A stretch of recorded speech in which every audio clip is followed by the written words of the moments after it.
Hey everyone, FSK2 here with another video, and this is in Skyrim, my very first Skyrim video, I guess.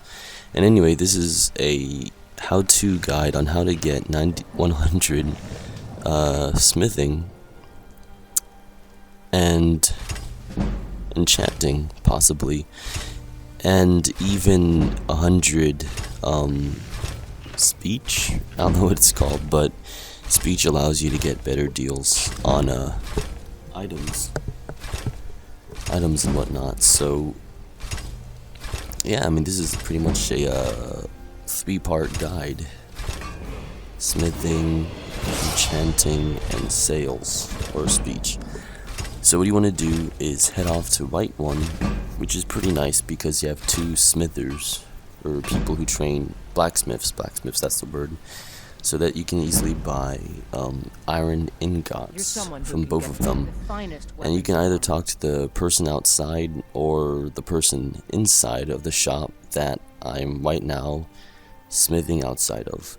And I like to use this one because it's incredibly convenient, as my house, Breezewood, is directly next door. So it allows easy storage and whatnot. So what you can do is you can buy iron ingots, leather strips, leather from the people outside, and you can also smelt stuff if you really need to. And you pretty much want to just make as many iron ingots as you possibly can, buy, find, or make, preferably, and make as many leather strips as you possibly can. And then pretty much just straight up make iron daggers all the way to level 100. Now what's really interesting is in Skyrim, you can be like level 90 and still get level 91 in like 2 or 3 iron daggers, meaning each item does not give you a set of XP. It pretty much is the number. So if you could make like the lowest level possible weapon or armor, and you made it 1,000,000 times, you would still get like the same experience as a good item. So it really does not matter what you smith, as long as you just keep going at it. And the reason you might want to train smithing is it's an invaluable skill to this game. You can vastly improve your weapons from like doing 30 damage, and you can improve it to do over 100, not 100, but I would say like, yeah, actually you can improve it to go over 100 or so with smithing. So it's pretty much like one of the most important skills you can train, because it can turn, like it can improve your weaponry over 3 times. So it makes more sense to train smithing than it does any other combat skill. So what you can do with these iron daggers is sell them to these people here, but it's not exactly worth the time because you're not going to get anything in return for it. So what you can do is go ahead and find a weapon with like an enchantment on it, like frost or burn. And then if you disenchant it, you learn the ability, and then you can get all your iron daggers and get all your soul gems pretty much, and then you can enchant them to do the fire or frost enchantment, I guess. And with that, you can pretty much get your enchanting up to 100 easily, because now you'll have all the items in the world. Now, in order to fund your little adventure, I guess you can pretty much go to this place in Dawnstar, because there's this chest, and the chest has everything you're gonna need for 100 smithing and enchanting. It has a large variety of soul gems, about 750 gold coins, and countless of materials and things you might want to have. And what's really good about enchanting also is that it really doesn't require what you enchant as long as you're enchanting. Meaning you can get the dirt kind of soul gems. It really doesn't matter what kind of gems you have. As long as you have them, you can enchant and you'll get the same experience as a higher level one. So while you're at this chest here in Dawnstar, you might want to pick up as many gems as you can.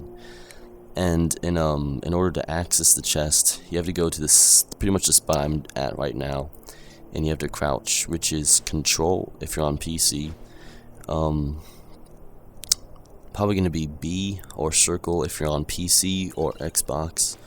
It really doesn't matter as long as you know how to crouch, and you head through these rocks here and hit E or A or X depending on what system you're on, and then you can get access to all of these items. Now what you can do to speed, you're pretty much going to deplete everything this person has. So luckily they do restock. So in order to restock, pretty much you just went to that same person, kind of open up what they have for sale, and then leave. And that's pretty much it. Now you might be thinking it would be probably a better idea actually to just sell the iron daggers, but that's not really true, because if you're going to train enchanting, it's really hard to come by really cheap items. So in all honesty, it would make so much more sense just to pick up your iron daggers, not actually sell them. Also, what you can do when you're all done and you have 100 enchanting and smithing, a good idea is actually to go off to the same chest and pick up everything regardless of its worth. And because then you can go to any store and sell it. Even though it's going to be worth nothing, you'll still be training up the speech level even though you're not gaining any money. And that's a really great way of getting 100 speech also. Now be careful, because dragons really love this place, and that's what really destroys your ability to train smithing, because the person who runs the store will run away every single time, and that makes your experience a lot more painful to go anywhere and gain stuff, I guess. So yeah, that's pretty much it. That's pretty much my 3-part guide to training smithing, enchanting, and speech. So here's a pretty cool clip of me fighting a dragon. It was probably one of my first few. I think this was probably my third-ish. And right now I'm using a dwarven bow, but ever since I've really leveled up smithing, I've got Daedric armor and a Daedric bow, and I heavily recommend you get those because they're pretty freaking cool. So yeah, see you later everyone, and keep on gaming.